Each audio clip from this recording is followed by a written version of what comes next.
नाज़रीन आदाब, आप देख रहे हैं आलमी सहारा। वक्त हो गया खबरनामे का। खबरनामा शुरू करने से पहले देखते हैं हेडलाइंस।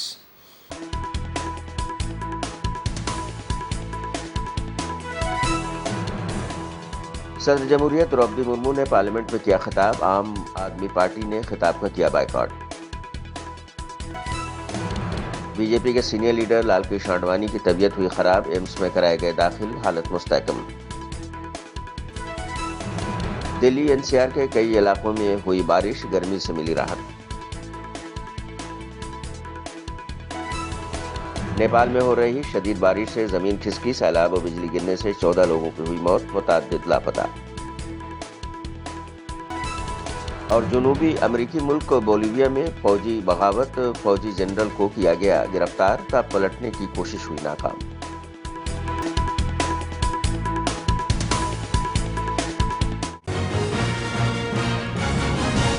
दिल्ली के वज़ीर आला अरविंद केजरीवाल को सीबीआई ने शराब घोटाला मामले में गिरफ्तार कर लिया है। उन्हें तिहाड़ जेल से राउज एवेन्यू कोर्ट पेशी के लिए ले जाया गया था, जहां उन्हें गिरफ्तार किया गया। केजरीवाल की गिरफ्तारी पर आम आदमी पार्टी के लीडर संजय सिंह ने सख्त रद्द-ए-अमल जाहिर किया है। संजय सिंह ने कहा है कि सीबीआई ने कोर्ट में यह कहा है कि मगुंता रेड्डी का बयान अरविंद केजरीवाल जी के खिलाफ है, जो जनवरी 2024 को दिया गया है। उन्होंने कहा कि मगुंता रेड्डी ने तो 2023 में भी ईडी को वही बयान दिया था, तो सीबीआई उस वक्त से अब तक क्या कर रही थी। कोर्ट में सीबीआई के पास कोई सबूत नहीं था, वो हवा में जेम्स बॉन्ड कॉमिक्स की कहानियां कोर्ट को सुना रही थी। 14 महीने के बाद सीबीआई जागती है। इतना तो कुंभकर्ण भी नहीं सोता था जितना सीबीआई सोती रही। इतना तो कुंभकर्ण भी नहीं सोता था जितना सीबीआई सोती रही। 14 महीने तक सोती रही। और अपने गिरफ्तारी के आधार में उन्होंने क्या क्या बातें कही सीबीआई वालों ने। आज जो आपके चैनल के रिपोर्टर रहे होंगे उन्होंने भी सुना होगा। वो जेम्स बॉन्ड की कॉमिक्स आती थी बच्चों वाली, जेम्स बॉन्ड की कॉमिक्स पढ़ रहे थे। ऐसा हुआ, वैसा हुआ, वैसा हुआ, वैसा हुआ। अरे उसका कोई सबूत है? नहीं, हवा में है। हवा में सब कुछ हो गया। कोई सबूत नहीं, कोई प्रमाण नहीं, हवा में सब हो गया। आप मुझे बताइए, 16 अप्रैल 2023 इन्वेस्टिगेशन चल रहा है 2022 से। 16 अप्रैल 2023 को केजरीवाल को बुलाया गया और इन एक साल के 14 महीनों के अंदर अरविंद केजरीवाल को आरोपी बनाने के, गिरफ्तार बनाने के लिए उनको याद नहीं आया। आज क्या कह रहे थे? कह रहे थे मंगुंटा रेड्डी का एक बयान अरविंद केजरीवाल के खिलाफ है, जो उन्होंने 24 जनवरी के महीने में दिया। खुद सीबीआई ने कहा है कोर्ट के अंदर, जनवरी 2024 में वो बयान दिया गया। तो भैया मंगुंटा रेड्डी का बयान तो ईडी में जुलाई 2023 में हो चुका था। मंगुंटा रेड्डी का बयान तो ईडी के सामने 2023 जुलाई में हो चुका था। ईडी और सीबीआई का गलत इस्तेमाल कर मोदी हुकूमत के जरिए वज़ीर आला केजरीवाल की गिरफ्तारी पर आम आदमी पार्टी के लीडर ने पार्लियामेंट हाउस के अहाते में मुजाहरा किया। केजरीवाल को रिहा करो के नारे लगाए। दिल्ली के लोकप्रिय मुख्यमंत्री जो 3 बार से प्रचंड बहुमत से जीत के आए हैं, उनको गिरफ्तार करके जेल में डाल दिया गया। और किस दिन जेल में डाला गया? जब सुप्रीम कोर्ट से उनकी जमानत पर मोहर लगनी थी, जब सुप्रीम कोर्ट से उनके छूटने की पूरी संभावना थी, उस वक्त केजरीवाल जी को सीबीआई ने गिरफ्तार कर लिया। ईडी कोर्ट ने उनको जमानत दे दी। तो मैं समझता हूं कि ये एक तानाशाही का बहुत बड़ा उदाहरण है और भारत के प्रधानमंत्री को जांच एजेंसियों के दुरुपयोग के ऊपर बोलना चाहिए, इसको रोकना चाहिए, अरविंद केजरीवाल को रिहा करना चाहिए। इस मांग को लेकर आज हम लोग यहां पर इकट्ठा हुए हैं, अपना प्रोटेस्ट दर्ज करा रहे हैं। और राष्ट्रपति जी का हम पूरा सम्मान करते हैं, लेकिन राष्ट्रपति जी का जो अभिभाषण होता है वो सरकार का लिखा हुआ भाषण होता है। उस सरकारी भाषण में वो लोकतंत्र को लेकर बड़ी बड़ी बातें कहेंगे। उस सरकारी भाषण में वो संविधान को लेकर बड़ी बड़ी बातें कहेंगे, लेकिन जो सच्चाई है जमीन की, पूरे देश में भारत के संविधान और लोकतंत्र को कुचला जा रहा है। झारखंड के मुख्यमंत्री रहे हेमंत सोरेन जी को गिरफ्तार करके जेल में डाल दिया। वेस्ट बंगाल में जांच एजेंसियों का दुरुपयोग हो रहा है, महाराष्ट्र में जांच एजेंसियों का दुरुपयोग हो रहा है, दिल्ली में जांच एजेंसियों का दुरुपयोग हो रहा है। हमारे मुख्यमंत्री जेल में हैं, हमारे एक शिक्षा मंत्री को जेल में डाल दिया, स्वास्थ्य मंत्री को जेल में डाल दिया, मुझे 6 महीने जेल में रखा। तो इस सारे सवालों को लेकर आज हम लोग यहाँ पर इकट्ठा हुए हैं और हम लोग सरकार के लिखे गए भाषण का बहिष्कार कर रहे हैं। राष्ट्रपति जी के प्रति पूरा सम्मान है, उनका अपना कोई कार्यक्रम होगा तो निश्चित रूप से हम लोग उसमें शामिल होंगे। इंडिया ब्लॉक के लीडर से भी आप लोगों ने मदद मांगी है क्या? आज तो हमने अपने प्रोटेस्ट की शुरुआत की है। अब इंडिया ब्लॉक के भी नेताओं से बातचीत हो रही है और उनके समर्थन से भी इस आवाज को आगे बुलंद किया जाएगा।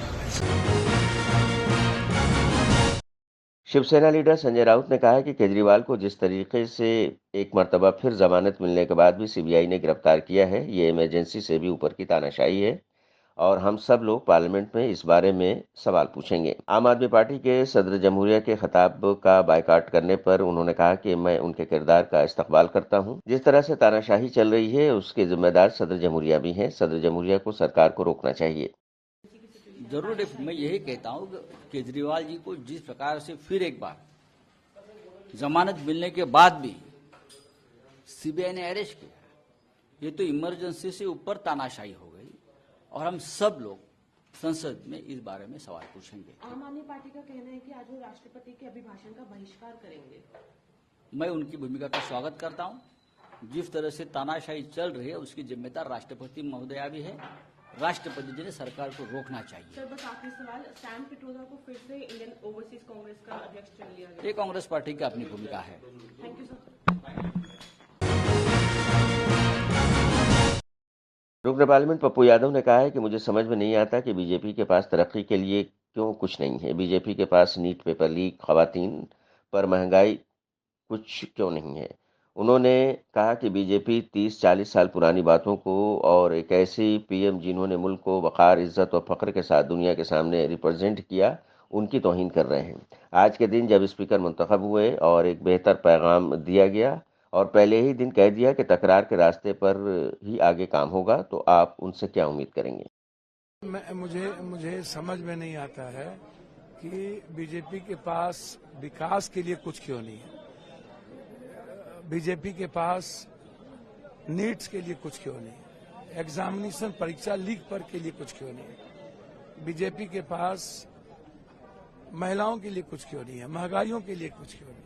बीजेपी 30 साल, 25 साल, 40 साल पुरानी बातों को और जिस तरह एक ऐसे प्रधानमंत्री जिन्होंने देश को स्वाभिमान, सम्मान और अभिमान के साथ विश्व में सर्वश्रेष्ठ किया, हमेशा और आज के दिन जब स्पीकर का चयन हुआ और सहमति के साथ और एक बेहतर संदेश दिया गया, वहां आप रंग में भंग और पहले दिन ही आपने कह दी कि तकरार के रास्ते ही होंगे।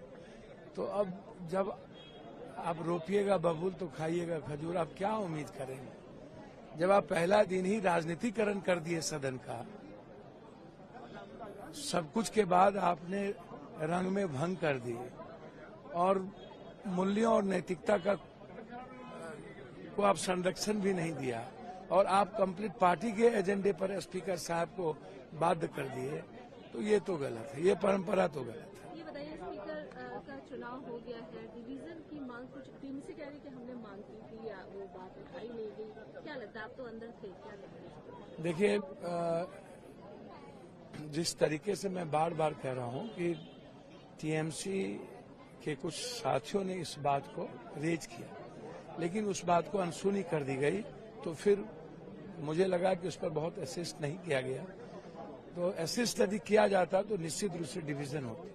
असिस्ट नहीं किया गया और विपक्ष के द्वारा असिस्ट नहीं किया गया ज्यादा मजबूती के साथ, और इस लोकतांत्रिक मूल्यों को लगा कि रहने दिया जाए, तो वो व्यवस्था लागू रह गई, परंपरा लागू रह गई।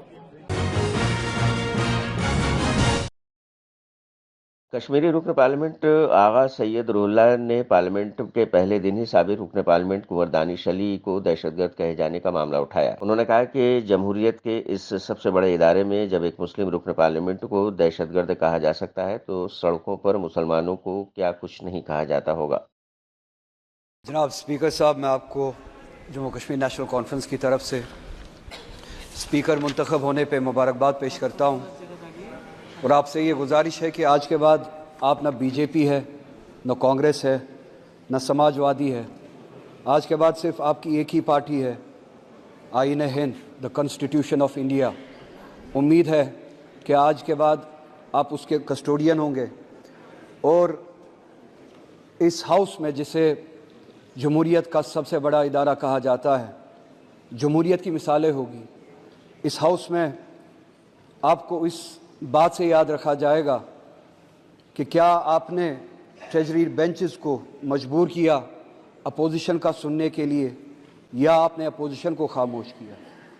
आपको P20 के लिए याद नहीं किया जाएगा, आपको याद किया जाएगा जब इसी ऐवान में एक मुसलमान MP को टेररिस्ट कहा गया क्योंकि वो मुसलमान है। आपने उस आवाज़ को, उस नाजायज़ आवाज़ को कैसे खामोश किया, या आपने उन आवाज़ों को उठने दिया। अगर एक MP जो चुना हुआ नुमाइंदा होता है, अगर उसको इस हाउस में जमहूरियत के बड़े इदारे में टेररिस्ट कहा जा सकता है, तो उन मुसलमानों को सड़कों पे भी टेररिस्ट कहा जा सकता होगा। आम आदमी पार्टी के लीडर सौरभ भारद्वाज ने कहा है कि दिल्ली जंगलात के 1100 पेड़ों को चोरी छुपे काटने का मामला सुप्रीम कोर्ट में सुना गया। उन्होंने कहा कि DDA ने गैरकानूनी तरीके से फॉरेस्ट एरिया में इन पेड़ों को काटा और इसके बाद इन्हीं पेड़ों को काटने की इजाज़त के लिए सुप्रीम कोर्ट पहुंच गए, जहां कोर्ट ने इसकी इजाज़त नहीं दी। इसके बावजूद ये दरख्त काटे गए। फिर जब कोर्ट ने इस मामले में DDA से पूछा कि इजाज़त किसने दी, तो कोर्ट में रिकॉर्ड देखे गए तो मालूम हुआ कि इन पेड़ों को LG विनय सक्सेना के ज़बानी तौर पर दिए गए हुक्म पर काटा गया है। दोस्तों, आप सब लोगों को मालूम है कि पिछले कुछ दिनों से देश की सबसे बड़ी अदालत सुप्रीम कोर्ट के अंदर दिल्ली के फॉरेस्ट एरिया में, रिजर्व फॉरेस्ट एरिया में, रिज में करीब 1100 पेड़ बिना किसी कानूनी प्रक्रिया के इलीगली, गैर कानूनी तौर पे काट दिए गए। जब ये पेड़ काटे जा रहे थे तो मैंने पहले भी बताया, फॉरेस्ट डिपार्टमेंट को इसकी खबर मिली, फॉरेस्ट डिपार्टमेंट वहां पहुंचा, मगर कार्रवाई नहीं की गई। जब किसी NGO को इसके बारे में पता चला तो DDA पेड़ काटने के बाद सुप्रीम कोर्ट पहुंचा कि हमें पेड़ काटने की परमिशन दीजिए, और सुप्रीम कोर्ट को बताया नहीं कि पेड़ पहले ही कट चुके हैं, और सुप्रीम कोर्ट ने, क्योंकि रिज एरिया है, फॉरेस्ट एरिया है, वो परमिशन नहीं दी। बाद में एक NGO सुप्रीम कोर्ट में पहुंची जिसने सुप्रीम कोर्ट को बताया कि DDA ने कंटेम्प्ट ऑफ कोर्ट किया, एफिडेविट पे झूठ बोला, जो पेड़ गैर कानूनी ढंग से पहले ही काटे जा चुके हैं, चोरी पकड़े जाने के बाद वो सुप्रीम कोर्ट में परमिशन मांगने आए, क्योंकि रिज में, दिल्ली के फॉरेस्ट एरिया में पेड़ काटने की परमिशन सिर्फ और सिर्फ देश की सबसे बड़ी अदालत सुप्रीम कोर्ट ही दे सकता है। जब एक चोरी पकड़ी गई तो सुप्रीम कोर्ट ने पूछा कि किसके आदेश पे पेड़ काटे गए। सुप्रीम कोर्ट ने DDA से रिकॉर्ड मंगवाया। DDA के रिकॉर्ड में यह साफ था, DDA के अफसरों ने ईमेल लिखी हुई है जिसमें साफ लिखा हुआ है कि LG, दिल्ली के LG विनय सक्सेना जी 3 फरवरी को उस जगह गए और उन्होंने वहां पे 1100 पेड़ काटने के मौखिक निर्देश दिए। ये बात ईमेल में है, और एक नहीं 3 ईमेल हैं जिसमें बात स्थापित होती है। उसके बावजूद आप समझिए कि परसों जब सुप्रीम कोर्ट ने DDA को कहा, DDA वो संस्था है जो केंद्र सरकार की है और सीधे सीधे दिल्ली के LG के अधीन आती है, दिल्ली के LG DDA के चेयरमैन है।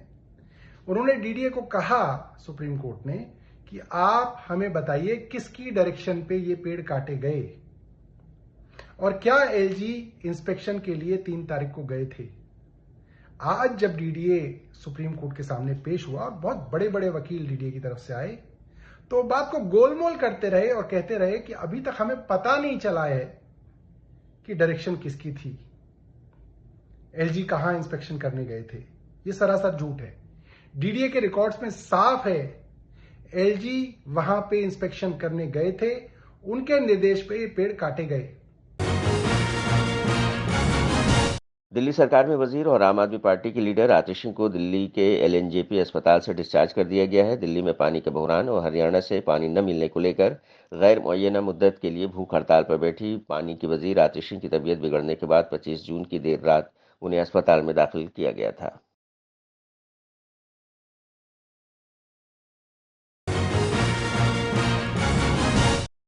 साबिक नायब वजीर आजम और बीजेपी के सीनियर लीडर लाल कृष्ण आडवाणी की तबीयत खराब होने के बाद उन्हें दिल्ली के एम्स में दाखिल कराया गया है। जराये के मुताबिक लाल कृष्ण आडवाणी को एम्स के डॉक्टरों की निगरानी में रखा गया है।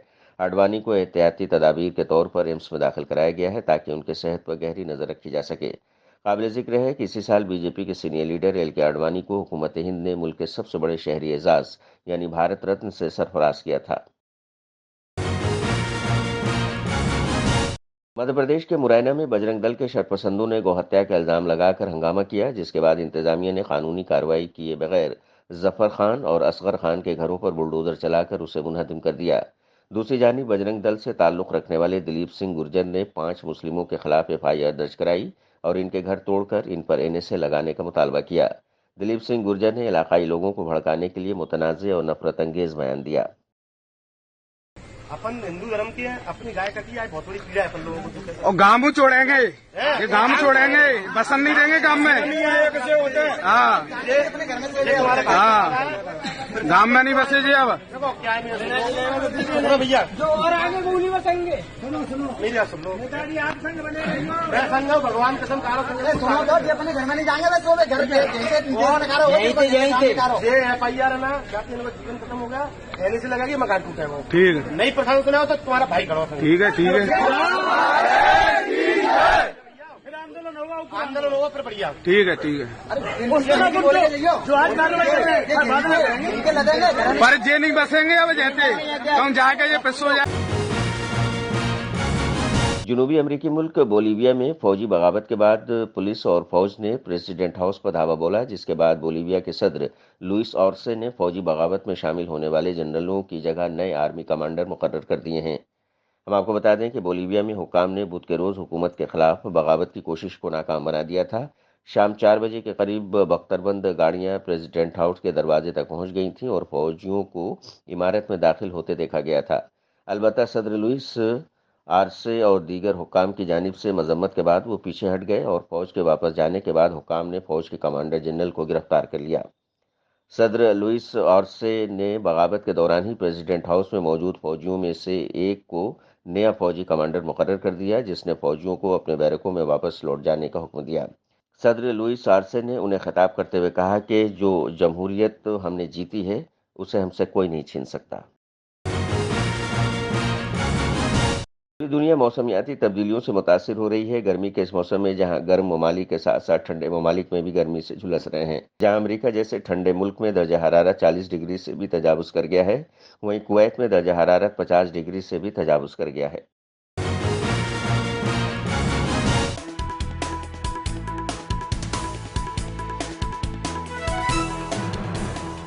सदर जमहूरियत द्रौपदी मुर्मू ने पार्लियामेंट में किया खिताब, आम आदमी पार्टी ने खिताब का किया बायकॉट। बीजेपी के सीनियर लीडर लाल कृष्ण आडवाणी की तबीयत हुई खराब, एम्स में कराए गए दाखिल, हालत मुस्तहकम। दिल्ली एनसीआर के कई इलाकों में हुई बारिश, गर्मी से मिली राहत। नेपाल में हो रही शदीद बारिश से जमीन खिसकी, सैलाब और बिजली गिरने से 14 लोगों की हुई मौत, मुतअद्दिद लापता। और जनूबी अमेरिकी मुल्क बोलीविया में फौजी बगावत, फौजी जनरल को किया गया गिरफ्तार, तब पलटने की कोशिश हुई नाकाम।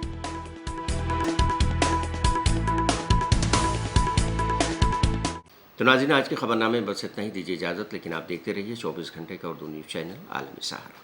सहारा प्रणाम।